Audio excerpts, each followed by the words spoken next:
That's exactly right. And the ones that they always say he's going to be violent, you need to be careful and prepared, are the ones that hug you at the end and say, I have been waiting for these divorce papers forever. Thank you. That happened on Valentine's Day just recently. What do you want Server Nation to get from your story? Be prepared. It's better to be over-prepared than under-prepared. You never know what people are going to act like. And I've found that going up to these doors, knocking on these houses is far worse than any traffic stop. I've had more people pull guns on me serving papers than I ever did as a police officer. You're listening to Process Server Daily, the show where hustle meets strategy in the high-stakes world of process serving. From elite pros to the new servers taking massive action, these are the voices of a rising industry. Hosted by the founder of 123 Legal Support, Mighty Mike Reid. This is your backstage pass to building a profitable process serving empire. Let's get into it. Our guest today is a private investigator rocking the great state of Texas. He went from being a police officer to receiving training from the FBI. He's hyper involved in the legal community and has even put out a few fires. Ken Ringo, welcome to the show. Thank you. Happy to be here. Ken, tell us a little bit about yourself and how you got started in the industry. Well, I started out as a police officer in 2009, and part of my duties was serving paperwork for different parts of the court system, all the way down to even serving our city council with their papers for before it was time to meet up, which they would put a lot of stress on us that way. And I worked as a firefighter too in my spare time as a volunteer firefighter. I was also trained as a medic, and my last position as a police officer, I was also one of the medics that would respond to calls. I was a firefighter as well in Moriarty, New Mexico. Our closest hospital was an hour away, and we're the only ambulance in that area. When I was just a firefighter, and we got funding to get a new ambulance, and that was like the funnest day. We got this big old huge red ambulance that had like airbags in the back and it's fancy lights and everything, and it was cool. So definitely a cool, not a hobby, but a way to give back to your community. So that's cool. Oh, certainly. Tell me about this FBI training. Well, I took training at active shooter response whenever I took it back in 2013 due to everything that was going on we were having more active shooters, more incidents. So the FBI ended up training a lot of police officers in certain ways to respond with that. That was the main reason behind that. Any training is good training. So, Ken, I just want to ask you, you got a family? Yes, I do. I have a wife. I've been married 13 years. She's also an investigator with us and a process server. I have two kids, 10 and 11. They're boy and girl. They're typical kids. So, Ken, how is it working with your wife every day? We're probably the only two people that can put up with each other, and I think that's the reason why we work really well together. That's awesome. That's a great answer. Good job. So, Ken, there's a reason why you're on my show. You have a lot going on right now, some good experiences, some bad ones. But first, tell me about your worst experience working in the field. Let's see. One of the worst ones as far as being a process server, I went to go serve this one individual that was being sued, and I just had to serve a subpoena on him, which subpoena's not that big of a deal, you would think. It was in the middle of nowhere. I drive down his driveway to get to his house. He wasn't there yet. He had a friend in the yard doing yard work. I ask him, I say, hey, do you know where Pat's at? And he tells me, yeah, he's pulling up right now. And sure enough, here comes this Dodge Dually rolling down the driveway. He gets out, big old guy. He's at least 6'4". Now I'm 5'7", 140 pounds. So typically, I try to be as calm and nice as possible with these folks. And I tell them, it's like, hey, I just got a subpoena for you real quick. And he gets pretty upset and irate and starts telling me, he's like, well, I'm not accepting nothing here. And you come on my property threatening me. And I said, sir, I'm not threatening you. He said, well, that's not what my wife's going to say in the truck. That's not what he's going to say. Well, guess what this body cam's going to say? So he then shoves me and says, well, you're not leaving. I've called the sheriff, and the sheriff has come. I said, here's your subpoena. I drop it on the hood of his truck and said, no, I'm going. He says, well, were you ever a police officer? Yes, sir. And right now this is unlawful detention. It's like, well, I'm a cop. I can hold you here. It's like, no, sir, you can't. It's unlawful detention. Deuces, I'm gone. I get in my car and cut a nice little donut in his front yard because he blocked the roadway. So, just went through the grass, made a nice little rut. So I was happy about that. Get down the roadway and I end up calling the sheriff's department, let them know what happened. And they come to me and they said, so you said he said he was a cop? Yeah. Yeah, he's never been a cop. Did you get that on video? Yeah. Can we get that?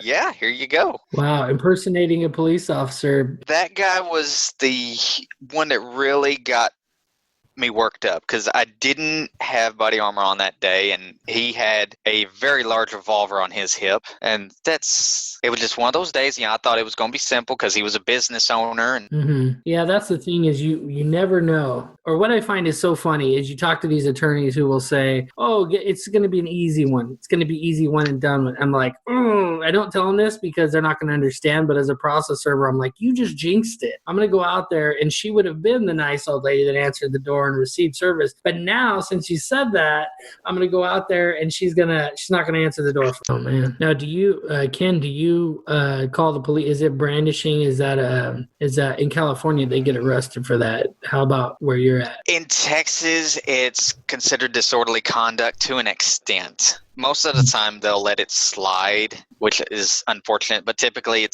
they would consider it disorderly conduct. If it's pointed directly at you, it's deadly conduct. And deadly conduct is a Class A misdemeanor here in Texas. So even then, you might not get arrested even then. Yeah. That sucks. Now, tell me about your greatest experience working in the field. I think my favorite one was we get a call from a Georgia deputy. He was trying to locate a family member of his. It was his granddaughter. His son had gotten all the court papers taken care of. He had full custody. The deputies down here were trying to serve a writ of attachment to try to get the baby back in his custody. They had spent months searching. They've gotten other deputies, other counties involved. We got involved at that point because the local deputies, they exhausted all their resources. So we kind of got involved in it, and she had family scattered throughout Texas. So I was able to enlist a couple other people I'd met throughout the Facebook groups. I think even one of them's on Process Server Nation. And we started trying to hunt her down. And after about 2 weeks, we managed to finally locate her and was able to help the deputies effect service on that writ. That one, I didn't charge nearly what I could have. I cut it down way low because that's one of those stories that's one of those cases that it meant something. It wasn't, oh, I think my spouse is cheating on me and I want you to go find him, or it wasn't anything like that. It was somebody that hadn't seen his 18-month-old child in 6-7 months.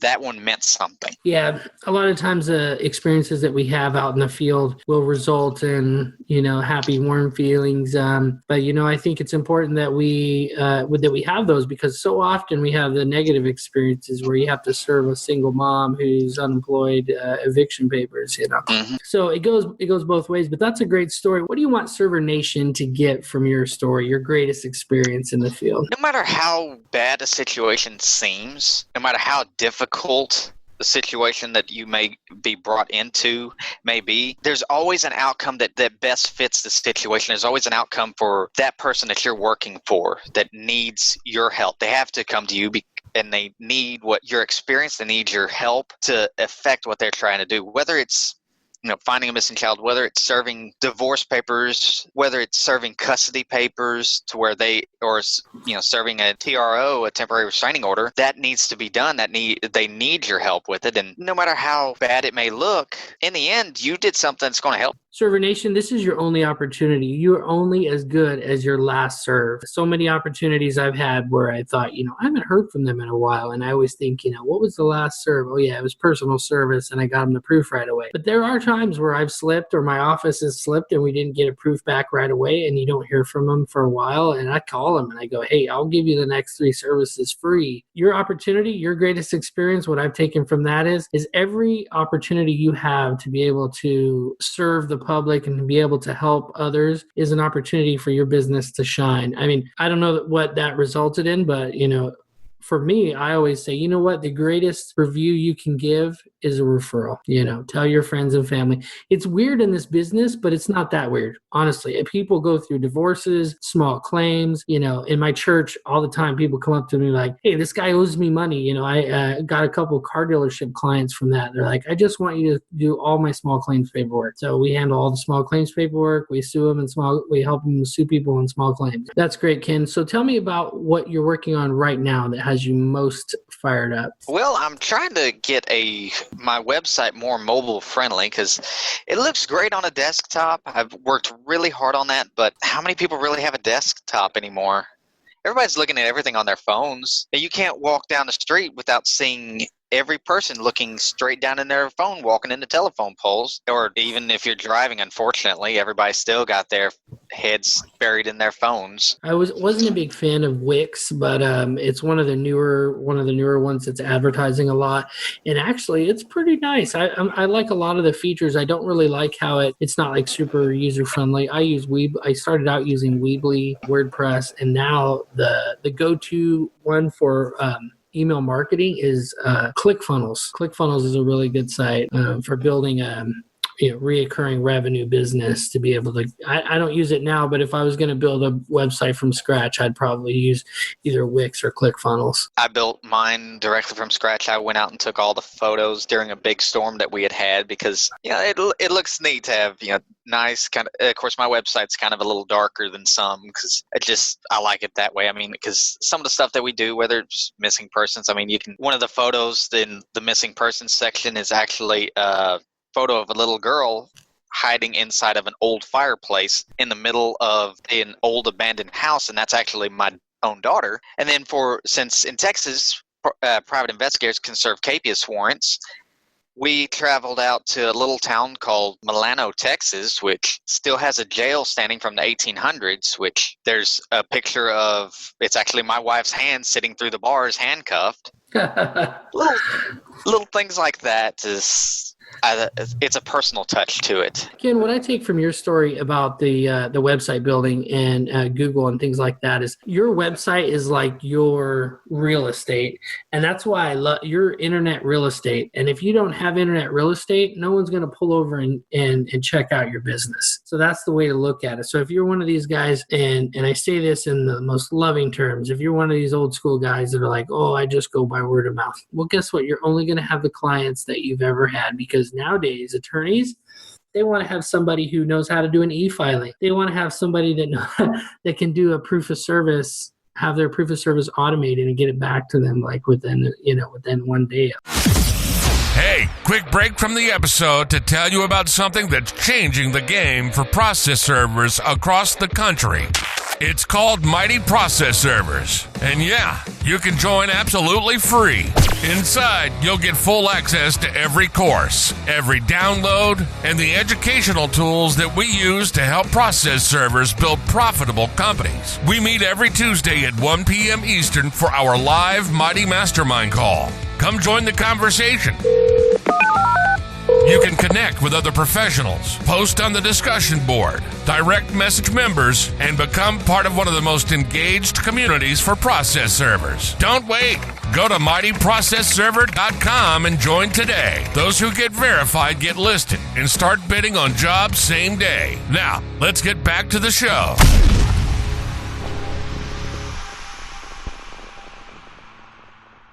Welcome back to the show. Ken, are you ready for the rapid fire round? Let's do it. Ken, if you could recommend just one app, what would it be and why? I would suggest having an app for locating folks, whether it be being a database to locate, running addresses, licenses, license plates, that sort of thing is to me is one of the most important things to have. And then of course, Google Maps, because without a map, we don't know where we're going. That's right. And I would just plug my favorite map tool, which is Waze app. What is your favorite skip trace tactic? And then what is your favorite database? My favorite skip trace tactic is simply talking. Because you knock on a door and they say, oh no, he's not here. It's like, do you know where he's at? Yeah, he's at work right now. Where's he working at? Oh, he's working at AT&T. Oh, which AT&T? There's like 6 of them. Oh, the one on Main Street. Oh, cool. You think he's there right now? Yeah. He said he's going to be home in about 2 hours. Like, cool. That's favorite. When you could talk them through, because you sound really inquisitive. Like, are you really? Wow, that's cool. So, but what do you do when inevitably they say, "Who are you?" Oh, typically I'll tell them like, "Oh, I'm just a process server. I've got court papers for them. It's not anything bad. It's just this is what happened. They just need to take care of it real quick. It's nothing bad. Happens to me too. It's happened to me. It's no big deal. Just keep them talking." What's your favorite tool for defense? For defense, there's several different tools that I utilize. Typically, a gift of gab is usually one of the best tools you can have for defense. I also wear a body cam for every serve, which not only protects me, it protects them, and nobody's going to question the serve whenever you can say, "Oh, well, just watch the video." I use a Transcend. It's a Transcend Body 10. They have a couple of different versions out right now. But this little sucker, it's waterproof. It's got night vision on it. You can press. It has one button just to take a photo while it's still recording. Oh, that's cool. Yeah, you can have it right on your chest. You can hold the papers out right in front of the guy, press the button real quick, and snaps a photo. I've been using this since I was a police officer, and I got in the habit of pressing that button whenever I was looking at licenses, so I'd automatically have it. So, Ken, I want to drive down a little deeper here. We're almost to the end here. You said about defense. All right, I want to know more about how you defend yourself. Well, given my nature coming from law enforcement into this, I typically wear body armor to just about every serve, and I'm also armed with a firearm as per Texas state law. The reason behind this really has to do because I lost someone I knew, Constable Brian Bachman. He was serving civil papers, walked up to a door just to serve a notice, and he was shot and killed before he even realized what was going on. And he's the reason why I make sure that I'm wearing body armor, because sadly his family, it's been several years now, and his family's had to live without him, and I won't do that to my family. I've wore body armor whenever I was a police officer, and to me there's no difference in making a traffic stop to, we had to go up to houses all the time as police officers, and I wouldn't do it without body armor and a weapon, and I don't see a reason why there's any difference now. No, that's really good. And I know a lot of people that say, we're not officers, we know, we're not cops, we're not SWAT, we don't need body armor, things like that. But, it doesn't hurt to be prepared. That's for sure. To clarify, on the body armor I wear, it's not one of those tactical looking SWAT vests. It's a nice looking over shirt that has our logo on it, this same logo, Ringo's Detective Service. It's something that looks professional. It doesn't look like SWAT or anything tactical. That's awesome. Yeah, thank you for clarifying. That's true. You don't want to go to the door looking like you're going to kick it in.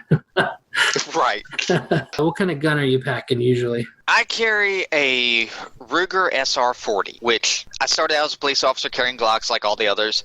During one time, whenever we had to use our weapons, I dropped a magazine and it shattered on me.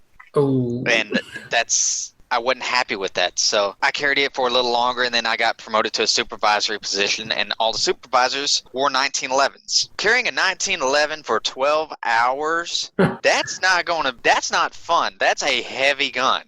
So I started looking around for another weapon to replace that with, and I looked at the Rugers. You see, Glock's patent ran out, and Ruger basically made a copy. It's a centerfire, like the Glock has the same kind of trigger safety on it, but it also has a thumb safety on it, which my muscle memory from carrying the 1911 transferred over to this, but it's a lot lighter weapon, and it's a very accurate weapon. And thankfully it fits in the Glock holsters, which the holster I carry is a Safariland duty holster that's properly retention level 4 holster. That's awesome. Yeah, thanks for sharing that. I know a lot of the guys that are gun enthusiasts will appreciate you sharing that knowledge. Ken, what book would you recommend and why? Well, it depends on where you're at. As far as books goes, I think one thing that we should all do is study up on our local laws and to see what laws affect you in your areas, because it goes all the way down to city ordinances, because you always want to make sure that you're following the laws and making sure that nobody can question the way that you serve them. That's good. Not to make too much light of that, but here in Chico, it's illegal to spit on the sidewalk. How about that? We have a law similar to that in Texas. It's actually illegal to walk in the grass when a sidewalk is provided. Oh, wow. Wow. I kind of like that one. People walking on your lawn all the time. That sucks. Yeah, that's really important. I think knowing the laws in your local area, different places you can park, things like that. Different cities have different laws that affect us as process servers. So that's good, Ken. Thank you. What is the greatest advice you've ever received? It's kind of a weird one, but it's my dad. He always told us that, you got to work for everything that you want. Everything that you do, you need to put in all your effort. And the way he always would tell us was, whenever I was a kid, whenever I would go out hunting for jobs, he would tell us, like, you need to just go up there, tell him what you want to do, and offer to work. If he'll give you a shot, work that day and give him a reason to want you. And I kind of took that to heart, and ever since then, that's something that I always have done with clients, attorneys, what have you, is I've given them a chance to try out what I can do. Give them a reason to want me. And I think that's probably my best advice, is what my dad always told him. Give them a reason to want you. That's great advice, Ken. The same aspect, I would not be the person I am today if it wasn't for my wife. She's the one that pushed me to be a police officer. She's the one that pushed me to start this business. And Ringo's Detective Service would not be Ringo's Detective Service without her. So as silly as it sounds, both those two are my mentors. That's good, Ken. Yeah, keep it close to the vest. That's for sure. Having your wife backing you up in your business is big time. My wife backs me up as well, and definitely better for it. So, Ken, what would you do if you woke up today, had all the same skills and knowledge, had no clients, a smartphone, a car, and only $100? What would you do in the next week? I would go park myself in downtown near the courthouse where all the attorneys are, and I would walk up and down every street, go inside and introduce myself and tell them what I can do to help their business. That's how I got started in the first place. I spent every penny I had getting this business started. We were pretty much down to our last $100. I was able to make some business cards. We had some business cards made up. Me and my wife, we went into every attorney's office that we could find in town, asked to talk to the receptionist and then to the attorney and say, hey, this is us. This is what we can do. And I think I would follow that again because that's worked so well. That's a great story. I love that. Getting out there and just pounding the pavement, going and talking to attorneys, going in the courthouse. That's all good stuff, Ken. What do you want Server Nation to take from your story? And what would be your parting piece of advice? Don't give up. Don't let other people tell you that, oh, well, you should be doing it my way because my way's working for me. Get out there, do it a way that you're comfortable with. Work the way you're comfortable with. But in the same aspect, stay safe. Because there's always going to be somebody out there that cares for you that's going to want to talk to you tomorrow. And if you're not being safe out there, and this goes all the way down to not just worrying about what's on the other side of that door, but worry about what's creeping around the corner on four legs that may come after you. It's being aware of your surroundings. But in the same aspect, don't give up if you're having a slow month, if you're having a slow week, or even a slow year. Things will pick up. And in those times that you have nothing else to do, go out, talk to attorneys. See if there's somebody out there that may need your help. So I love your story. I want to personally thank you for coming on the show. I've been impressed with your story, and I'm excited to share it with the world. What is the best way that we can connect with you, and then we can say goodbye? You can find me on Facebook. It's Facebook/Detective Ringo. You can find us online at detectiveringo.com. We're on Google+, which is also Detective Ringo. Just hashtag Detective Ringo. You'll find us. We're on Instagram. That'd be the best way to contact us. And it's Ken at detectiveringo.com. That's a wrap on another episode of Process Server Daily, where the legal support industry levels up. Want to grow your process serving business with the best marketing tools, the most engaged community, and the highest ranking directory online? Visit mightyprocessserver.com. Claim your listing. Join our free community. Surround yourself with process servers who get it and build something real. From the field to the courtroom, this is Process Server Daily. Until next time, stay safe out there and live mighty.